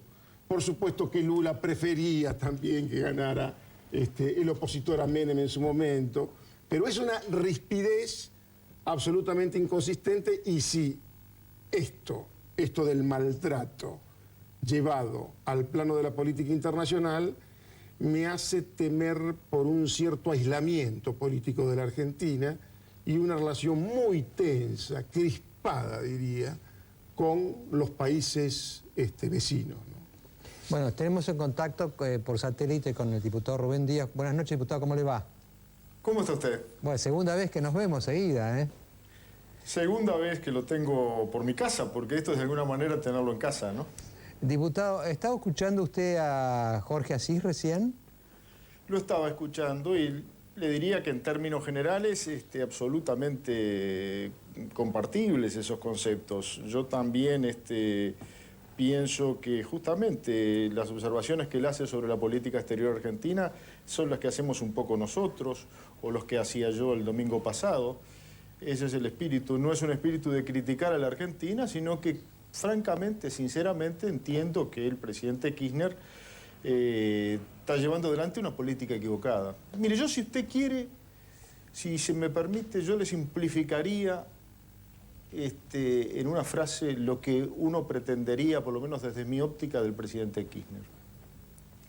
¿Y sabe lo que le diría? Mire, yo lo que quisiera que el presidente Kirchner tenga la humildad de ser un buen discípulo de Juan Domingo Perón. Usted recuerde esto, el presidente Perón, a pocas semanas antes de fallecer, meses antes de fallecer, cuando él sabía que su vida de alguna manera se extinguía, y todos éramos conscientes de esa situación, ¿con qué presidente de América podía tener más discrepancias y podía tener más ideológicas, políticas, personales? Con aquel mal recordado por todos los uruguayos y por todos los demócratas presidente del Uruguay, Juan María Bordaberry. ¿Qué hizo el presidente Perón con el presidente Bordaberry? Mire, hizo, en primer lugar, en materia comercial, Argentina nos exportaba a nosotros por 44 millones de dólares. Nosotros les exportábamos por 11 millones de dólares. Sin contrapartida nos dio el 5% del mercado argentino, que como tenemos 10 veces menos productos que los argentinos, significaba acrecentar nuestro mercado en un 50%. ¿Qué hizo el presidente Perón? Nada menos que, recordémoslo, con Bordaberry, el Tratado de Límites del Río de la Plata, que en definitiva es la obra cumbre de hermandad, de confraternidad, de colaboración Díaz, entre los dos países. Buenas noches. Entonces, digo, sí, perdóneme. Diputado Díaz, sobre eso, sí. Caemos otra vez en lo mismo de la semana anterior. Un político uruguayo diciendo lo que pretendo de Kirchner, haciendo objeciones y observaciones a la política exterior de la Argentina. Pero usted la vez pasada decía que no se quieren meter, pero lo sigue haciendo. ¿Cómo es la cosa? En la medida, perdóneme, en la medida que afecta a nuestro país, opinamos sobre Kirchner, sobre Lula, sobre Bush, sobre todos, como opinan ustedes. Eso sí, no lo hacemos en un tono tan aireado como lo han hecho algunos funcionarios argentinos. Pero digo, ¿cómo no vamos a opinar? ¿Y ustedes no tienen derecho a opinar sobre nuestra política? ¿Ustedes no opinaron recién sobre le voy a contar algo, diputado. Mire, a lo largo de este año, hora clave, de este ciclo que está terminando hoy, que seguramente sigue el año que viene, solamente 2 personas generaron la cantidad de emails en nuestro correo electrónico que, a la que llegó usted. Luis Palau, a principio de año, que con la adhesión de los evangelistas nos tapó la bandeja de entrada. Y usted no sabe la cantidad de argentinos que nos han escrito para por lo menos insultarlo. Y le voy a decir por qué. No se referían a sus críticas a la política exterior del gobierno. Se referían a la liviandad con la que usted habló la semana pasada de los argentinos. Cuando usted decía, bueno, esto que le pasa a los argentinos, por ejemplo, con las coimas en el Senado, a nosotros no nos pasa, ni podemos pensar en que nos pase. La liviandad con la que usted se refiere a los argentinos generó en nuestro público una alta ola de repudio. Le cuento, para que sepa. Mire, yo le quiero aclarar esto, que en ningún momento creo haber hablado con liviandad de los argentinos, ni está en mi espíritu hacerlo. Simplemente ustedes me llamaron, yo no busqué ser reporteado por nadie, sería bueno señalarlo. Y expresé mis puntos de vista sobre la situación conflictiva que vivía la Argentina y el Uruguay en ese momento y que de alguna manera se extiende, aunque también, bueno, señalar que por parte oficialmente de los gobiernos se da como superado en cierto sentido. Diputado Díaz. Ese fue mi espíritu Díaz. Y mi espíritu, sí señor. Sí. No, yo me estaba recordando lo que decía recién Jorge Asís, la estética del maltrato, ¿no? Jorge Asís se caracteriza por esas definiciones. Me acuerdo cuando dijo Gerardo Romano en mi programa que era un transgresor módico, ¿no? Bueno, acá ahora Jorge habla de estética del maltrato, pero yo creo que si hay que criticar una estética del maltrato, el primero que tuvo estética del maltrato fue Valle, fue el presidente Valle cuando dijo que todos los argentinos eran ladrones. Yo creo que como estética del maltrato nadie la igualó después, ¿eh? Vamos por parte, es decir, nadie niega en el Uruguay, ni creo que en ningún lado, que esa fue un hecho desafortunado. Yo le he señalado y le señalé en el programa anterior que ese mismo presidente que cometió ese hecho desafortunado, que creo que además hay muchas maneras de analizarlo, pero digo, admitamos que es un hecho desafortunado, también fue un presidente que tuvo la entereza de soportar una crisis muy importante en el Uruguay, en donde el Uruguay demostró su estabilidad institucional, entre otros aspectos. Creo que esa es la visión equilibrada. Es un presidente que cometió un error fuerte, yo no lo niego, pero también es el presidente que tuvo la entereza de soportar una crisis demostrando una estabilidad institucional muy fuerte, que no es solo un mérito de él, que es un mérito del país. Entonces digo, ese es el tema y esos son los aspectos. Pero acá no estamos para evaluar al presidente nosotros, uruguayo. Desde el punto de vista de la relación bilateral, nos importa lo que Batlle dijo de la Argentina. Después, si manejó bien la crisis, es un tema de ustedes y bienvenido sea que así fuera. Pero en lo que hace la relación bilateral, ¿no? Como dice Mariano Grondona, fue burdo lo que hizo el presidente de Uruguay. En lo que hace la relación bilateral, el presidente uruguayo cometió un error, luego pidió las disculpas de caso, con la sinceridad y en el estado emocional en que lo hizo, y me parece que el propio presidente Dualde dio por saldada el asunto, aunque no por eso dejó de reconocer que el presidente Valle cometió un error. Pero dígame una cosa, ¿ustedes quieren conversar de este tema o quieren conversar de los temas que son importantes para la Argentina y el Uruguay? Después del corte, perdón? No, que después del corte vamos a darle ingreso a Jorge Asís en este debate que estamos teniendo. Con mucho gusto. Chao.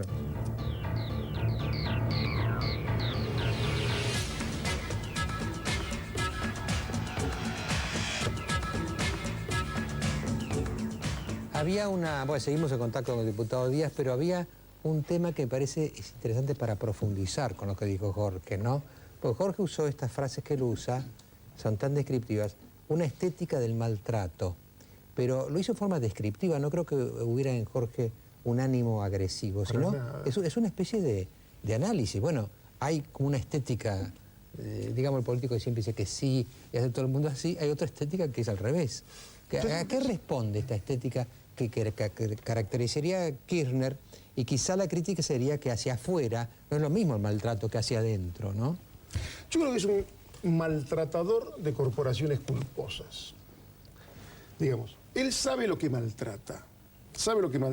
Y de lo más positivo que tiene Kirchner para mí es que desnuda el verdadero estado del poder y de las corporaciones en la Argentina.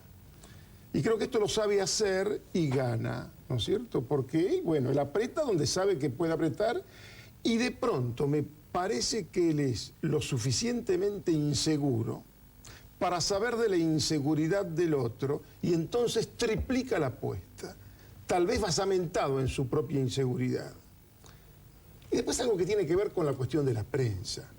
La complacencia mediática para cualquier estadista es una consecuencia por aprobación de gestión y un deseo. Para Kirchner, la complacencia mediática es un elemento clave de subsistencia política. Él no puede persistir sin esa complacencia mediática. Kirchner tenía un proyecto de poder para el 2007, tal vez, y demás. En realidad, el poder se lo tiraron. Creo que él confunde el dedazo de Dualde con un acto de reparación generacional y con una generación que tiene una segunda oportunidad ante la historia. Jorge. Y no tiene tiempo, creo, perdón, Valenzuela, termino esta idea, no tuvo tiempo para emprolijar las catástrofes de su propia gestión. Como felizmente muchas de las cosas que pasan en Santa Cruz no se conocen, el mayor mérito que tenía Kirchner residía en su desconocimiento, en que era un desconocido. Nadie puede hablar acá de los Gotti, nadie puede hablar de lo que es Inverness. Cuando yo digo Inverness, en Santa Cruz saben que es Inverness y algunos dicen Inversiones Néstor. Y la caída del desmoronamiento de la empresa Gotti, si acá existiera alguna prensa de investigación con ganas, va a encontrar algunos aspectos bastante fundamentales. Ahora, sí, el tema del dinero en Santa Cruz. Una cosa sobre el argumento inicial. Compartiendo esta duda sobre el tema de la prensa, compartiéndola, uno podría tomar el argumento alternativo a lo del maltrato K y decir lo que piensa mucha gente. De hecho, las encuestas están mostrando gran adhesión para con el presidente. Uno podría interpretar el maltrato K como firmeza para cambiar las cosas donde hay cosas por cambiar, hay una demanda social respecto de determinados cambios, el presidente ejerce su poder, patea, digamos, los hormigueros, autonomía en las negociaciones internacionales, convicción política. O sea, ¿no es una forma alternativa, un argumento alternativo para pensar lo que Asís describe como maltrato? Posiblemente, sí, no, digamos, esto que yo digo así como maltrato, también tiene que ver con el patético inmovilismo charlatán de su gestión, porque no pasa absolutamente nada. El gobierno es lo que dice Kirchner, el gobierno es lo que se habla, no lo que pasa. Y hay una inmovilidad de gestión que bueno, me parece que ahora que ya pasaron, pasaron las elecciones, ahora tiene que gobernar. Ningún presidente llegó en estos, como lo hizo Kirchner, al 90%, casi el 90% de aceptación de la gente, como lo hizo Kirchner en el periodo en el que estuvo. ¿Usted cree que la gente rige su aprobación de acuerdo solo a lo que dice el gobierno o también vive, va, trabaja, se toma un colectivo y siente optimismo por lo que vive? Digo, ¿la gente es optimista por lo que vive o como usted dice ese solo 90%, Sí. Rosín, es una extorsión intelectual. Complementa la idea de la complacencia general. Ante ese 90% no hay ningún político, como no ser la señora Carrió, alguien que se pueda atrever a decir el rey está desnudo. No pasa absolutamente nada. Estamos, casi le diría, con combates ante molinos de viento, y grandes anuncios siempre, los jueves o viernes, para mantener la atención, lo que se cree que es la hegemonía desde el punto de vista mediático y estar siempre con una especie de avanzada en materia de tema. Pero decimos, ¿qué es lo que está pasando? Ahora, felizmente terminaron las elecciones. Terminaron las elecciones, ahora lo que tiene que hacer Kirchner es gobernar. Puede seguir como tigre de metal que es en astrología china, que este es un tema también astrológico que uno puede dominar, puede seguir necesitando pelearse, aunque sea hasta con el espejo. Pero lo que tiene que hacer es, de una vez por todas, gestionar. Ya el poder está construido, ya Duhalde se conformó con ese caramelo de madera del Mercosur. ¿Cómo caramelo de madera? Ese caramelo de madera ligeramente empolvado con azúcar impalpable que lo hace creer que tiene algún lugar de poder real. Duhalde hizo delivery con el dualdismo. Y en realidad muchos dirigentes políticos del justicialismo, partido que, y les voy a hacer una confesión, si yo no me fui del justicialismo es porque no tengo a quién renunciarle. Si yo supiera a quién le puedo renunciar, ya hubiera renunciado. Yo no sé si renunciarle a Fellner, a un comité y demás, porque verdaderamente a mí no me gusta decir esto que digo de un gobierno justicialista. Y ya llevo 2 gobiernos justicialistas de los que soy opositor. Y no tengo ningún derecho a traficar con una identidad justicialista que hoy sinceramente no siento. Yo le pido disculpas al diputado Díaz, pero nos metimos en nuestra interna, ¿vio, diputado Díaz? Por favor, a mí me resulta interesante. ¿Puedo observar hacer alguna observación? Sí, haga tiene su minuto para usted. No, ustedes hablan siempre de la coyuntura política, entonces así los temas argentinos no tienen solución, ¿verdad? Si todo es una anécdota y una coyuntura y no se ven las grandes líneas de los países o de la región, es muy difícil. Yo observo en los comentarios políticos de ustedes ese aspecto. Bueno, muchas gracias por su consejo, diputado. Buenas noches. Sí, buenas noches. ¿Se lo agradeces en serio? Sí, perfectamente se puede dar por superado el episodio. Es un gigante. El diputado Díaz es un gigante. Como si nada. ¿Por qué no se nacionaliza y tiene doble nacionalidad? Yo lo que pasa es que vengo con una mano atrás porque yo a los uruguayos no los puedo criticar porque los amo. Perfecto. Los amo. Yo no los puedo criticar. Yo acepto que me digan cualquier cosa más. ¿Sabe qué pasa, Jorge? Que un uruguayo me diga algo a mí es como un hermano menor que me dice algo. No le puedo pegar. ¿No? ¿Está claro? Por supuesto, sí. Bueno, entonces sigamos pegando para otro lado, entonces. Bueno. Mi pregunta final, así es la siguiente. Al pasar me pareció escuchar que usted se refirió de un modo elogioso a Elisa Carrió. Ahora le elogia en su momento, ¿le gusta más ahora que critica a Kirchner que cuando señalaba los defectos y la corrupción del gobierno de Menem?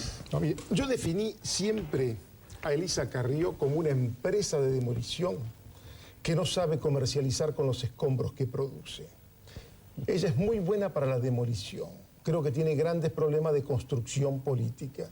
Yo cité a la señora Carrió porque digo que es de las pocas personas que puede no temerle a ese 90% extorsivo, que no sé sinceramente hasta cuándo ese 90% es real, porque ese es un 90% generado por una prensa independiente, ¿no es cierto? Una prensa tan independiente que me parece que se jacta de Chiquitita, porque me están corriendo, pero de un fervoroso oficialismo permanente. Usted que no cree en la encuesta, le pregunto, usted que está tan pegado a la imagen del menemismo, desde lo cultural quizás, yo lo banco, no tengo ningún Lo banca, me encanta. Lo que yo quiero preguntar es bien concreto, es muy chiquitita. Es tan chiquita como se la pregunte a usted por la calle, en su carácter de menemista. ¿Qué le dicen? Para saber cómo es su termómetro, porque el 90% de para diario aclarar, no lo cree. yo en la última elección no trabajé para Menem y para mí no era mi candidato. Yo lo sé, por eso, no quería tampoco que fuera candidato. eso Y me dije parece que si hoy tenemos este traficante... Por eso le dije que estaba pegado porque sabía que en las últimas elecciones no lo apoyó. Pero contésteme lo que le pregunto. Está bien, no cree en la encuesta. Su termómetro en la calle, en su carácter de referente menemista para la gente, ¿cómo lo tratan? Mire, alguno me puede putear. Eso quería saber. Y si me putean, me la banco. Yo no tengo ningún problema, no tengo ninguna denuncia, ni siquiera hice dinero. No, yo sé, pero es para ver, como usted dice que no le crea la encuesta, para ver cómo está ¿qué en la es lo que calle? sí yo soy? Pero es muy seguido. Yo soy un reivindicador de los 90. Y le voy a decir más, Rosín. Creo que la última vez que pasó el tren por una estación que se llama Argentina, el tren del mundo, fue en los años 90. Y creo que esa transformación lamentablemente fue desperdiciada y fue una transformación inconclusa. Pero me parece que eran las bases para otro país que no tiene nada que ver con este país reducido, sumido en una gigantesca pequeñez, con un aislacionismo casi salazarista, en el sentido de un repliegue y de un país chiquito. Pero aclaremos que Salazar fue un dictador portugués muy eficiente, pero que se cerró totalmente. Que cerró. En la época de Franco. Pero usted reivindica, a mí la verdad me cansa volver a este debate una y otra vez. Pero reivindica usted así todo lo que venía en ese tren, digamos, los abusos institucionales, la corrupción, una política económica concentradora de la riqueza. ¿Reivindica todo lo que venía en el tren? ¿Todo se lo banca o a partecitas que la mi critican? amigo Valenzuela, a los 44 minutos del segundo tiempo, ponernos a hablar de esto, de la década del 90, me parece que da para más de un minuto. Le dije transformación inconclusa, crecimiento desperdiciado, y creo que el gran error de Menem es que él diseñó un país que solamente podía ser presidido por él. Ah, bueno. Pero soy más autocrítico que la crítica que usted puede hacer. Pero eso no es republicanismo. Pero le estoy diciendo, yo no estoy un reivindicador total, estoy diciendo que la última vez que pasó el tren del mundo por la Argentina fue en los 90. Pese a todo, con todas las cosas que usted me puede decir y que se llenan los medios de comunicación que se quedaron ahí, como diría el uruguayo, con la anécdota. Pero eran las bases de otra Argentina, y si me permiten, una Argentina infinitamente superior a la que se diseña hoy. Qué mirada. Bueno, no digo nada para no seguir con el tema. No, es interminable. ¿No hay más? ¿Hay un minuto? Hago como el cuarto árbitro. Tiene 2 minutos. Dígale algo ahora. No, va a quedar como que así... Digamos, no es una discusión personal. Sino que así le hizo estética de maltrato a usted. Tenga cuidado. No, todo lo contrario, no, para nada. Porque él últimamente estuvo revisando su posición diciendo que él era noventista y no menemista. Pero... Son detalles. Yo reivindico los 90. Me parece que la diabolización que hace Kirchner hoy de los 90 es absolutamente superficial y perjudicial. Creo que él diaboliza Eso puede ser, algo, puede que se exagere. diaboliza algo, digamos, y con un nivel de oportunismo que yo veo tantos que tenían que ver con los 90, hoy despotricar con los 90. Los peronistas. Por supuesto. Los peronistas que eran privatizadores ahora son estatistas. ¿Sabe qué me recuerda, profesor? Todo antimenemista fue menemista. Partamos de ahí, porque no entendemos nada. Muchos de mis compañeros. Muchos no. Hubo algunos que no. Bueno, pero todo antimenemista actual, los más importantes, fueron todos menemistas. Pero el propio Kirchner, que comparaba a Menem con el Sebastián antimenemismo Elcano. ¿De qué estamos es un hablando? regreso del menemismo en muchos casos. Esa es la verdad.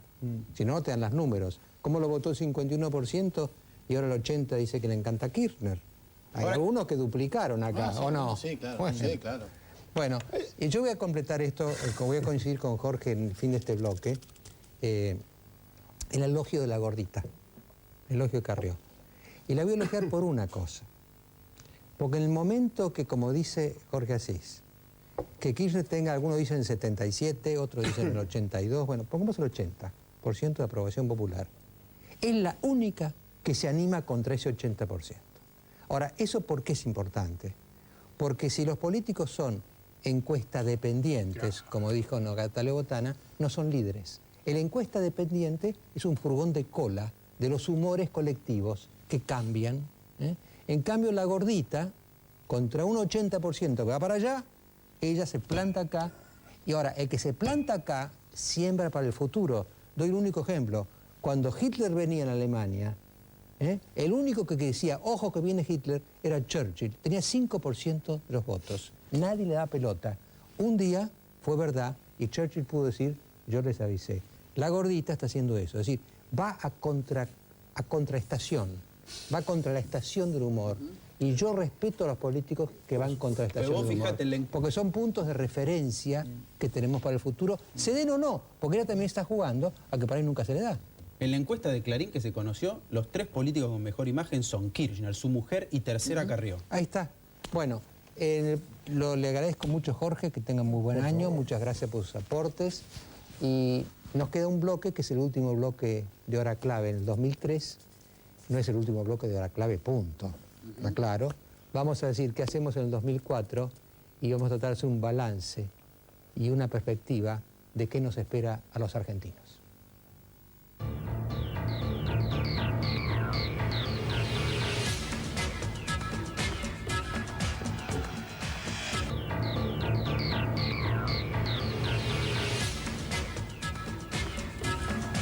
Bueno, como les decía antes del corte, este es el último programa de Hora Clave en el 2003. Y el próximo programa, el primer programa del 2004, va a ser el 8 de febrero. Quiere decir que nos tomamos enero. Yo enero me lo quiero tomar para pensar muy bien el replanteo de Hora Clave. Va a haber cambios importantes, interesantes. Creo que el programa se va a refrescar, se va a renovar y vamos a iniciar el 8 de febrero el 15º año de Hora Clave, lo cual es algo en televisión. Bueno, y entonces, ante este fin de año, uno se pregunta, en el 2003, este fin de año del 2003, ¿nos encuentra mejor o peor que el fin de año del 2002? Mejor. Yo creo que esto no hay que ser ni kirchnerista ni antikirchnerista para decirlo. Estamos mejor que hace un año que estábamos muy mal, ¿no es cierto?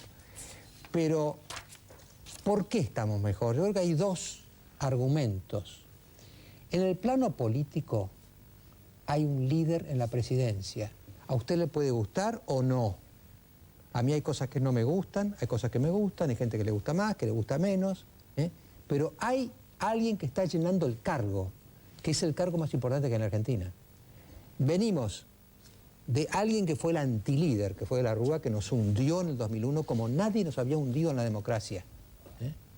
Y después Duhalde, que tiene cualidades de líder, ojo con Duhalde, que no es ningún tonto, es muy astuto, no era presidente constitucional, no tenía votos, era elegido por el Parlamento, era un primer ministro. Entonces ahora en Kirchner se junta, me parece a mí, una energía política muy grande y es un presidente institucional, es decir, así que hemos recompuesto un liderazgo en la Argentina y la Argentina sin líder presidencial no anda. Después se puede equivocar o no, pero eso es algo bueno que tenemos. Tenemos un líder en la presidencia. Y en segundo lugar, en lo económico, tenemos reactivación. Así que son 2 datos que yo los veo como muy positivos al terminar el 2003. Ahora, lo otro que querría decirles es esto. ¿Qué deseo para el 2004? ¿Cuál es mi deseo? Quizás sea el suyo también, o quizá no, Yo le voy a decir el mío. ¿Cuál es mi deseo? Cuando le deseo algo, te deseo un buen año. ¿Qué le deseo a los argentinos cuando le digo, les deseo y me deseo un buen año? Me parece que hay dos condiciones también, una política y otra económica, para que el 2004 sea todavía mucho mejor que el 2003. Una de ellas, yo diría que el liderazgo de Kirchner tiene que, de alguna manera, rectificarse. ¿Por qué digo esto? Hasta ahora Kirchner ha sido un líder muy eficaz de ruptura. Ha roto con el pasado. Es decir, ha sido básicamente una demoledor de lo que quedaba del menemismo. Y quizá esa etapa era necesaria. Pero yo creo que Kirchner va a tener que transformar su liderazgo de un liderazgo de ruptura a un liderazgo de unificación, de unidad. Me parece que él, al cierto momento, tiene que terminar el antipasado, el anti-90, y tiene que convocarnos para el 2010. Este es el tema ahora. Me parece que ahora ya está. La batalla terminó, y bueno, esa la ganó. Y está bien, hay un presidente en la Casa Rosada. Pero ahora lo que tiene que hacer él es convocarnos a todos para una tarea que implique o que exija la unidad y no la confrontación. Me parece que esta sería la gran transformación que podría experimentar el liderazgo de Kirchner en el 2004. ¿Y por qué digo esto? ¿Saben por qué digo esto? Porque ahora tenemos reactivación. La reactivación es que el aparato instalado productivo, que trabajaba al 50%, está trabajando cada vez más. Es decir, que la capacidad ociosa de la industria argentina, de la producción argentina, se está llenando de a poco como un vaso, y ahora hay más empleo, hay más actividad económica. Pero la reactivación es un término modesto, dura algunos meses, quizá un año, 2, hasta que se completa la capacidad instalada. Después hay que invertir para ampliarla. Y eso se llama crecimiento. Eso ya no es reactivación. No se reactiva lo que ya estaba instalado. Se amplía el aparato productivo para crecer. Para que haya inversiones cuantiosas en Argentina, hace falta un clima no de confrontación, de unidad. Tienen que vernos a los argentinos todos juntos empujando para el mismo lado. Y Kirchner puede convocar a eso. Ya está la parte por eso decía yo, la parte de confrontación ya está. Ahora viene la parte de convocatoria, para que los de afuera o los de adentro, los propios argentinos que tienen tanta plata afuera, digan, este país se puso de acuerdo en lo fundamental, hizo una especie de pacto de la Moncloa y está empezando a avanzar. Entonces ya es crecimiento, ya no es reactivación. Porque la reactivación solita se acaba a fines del 2004. Igual va a ser buen 2004, pero ya en el 2005 no da para reactivación, da para crecimiento. Y en verdad no me conformo con el crecimiento, porque el crecimiento se mide en algunos años. Por ejemplo, lo que decía en la hora de Menem, del 91 al 97 tuvimos 6 años de crecimiento. Pero el crecimiento se mide en años, así como la reactivación se mide en meses. Y lo que nosotros necesitamos, y la democracia todavía no nos trajo en estos 20 años, es el desarrollo económico. Ahora, el desarrollo económico, ¿saben cuánto se mide? En décadas. En décadas. España pasó a ser un país desarrollado en 25 años de democracia que la aprovechó. Entonces, para ir más allá del crecimiento, para que la Argentina sea un polo de atracción de inversiones que van a llevar al pleno empleo, al alto crecimiento, muchos años, como le pasó a Taiwán, como le está pasando a China, como le pasó a Corea y la propia España, hacen falta décadas. Entonces, yo le estoy diciendo a Kirchner que convoque a un pacto de la Moncloa, que una a todos los argentinos pensando lejos. Decía recién el uruguayo, ustedes piensan en el lunes que viene, eso es producto de la inflación, 40 años. Hay que pensar el 2010, el 2020. Únicamente cuando pensemos en esa dirección y con esa grandeza y con esa conjunción de voluntades, la Argentina en 20 años, puede ser España. Eso es lo que yo deseo, que el 2004 sea el primero de los años que nos lleve en 20 años a ser España. Perdón, me estoy tapando el micrófono, a ser España. Bueno, muchas gracias a todos, toda la gente que colaboró con Hora Clave, los técnicos, los productores, los periodistas que estaban acá, y usted, sobre todo el público que nos siguió, que nos comprendió, que quizá lo comprendimos o no. A todos muchísimas gracias, un muy buen fin de año y un año 2004 formidable para todos. El 8 de febrero, el domingo a las 21, estaremos de nuevo, Dios mediante. Muchas gracias.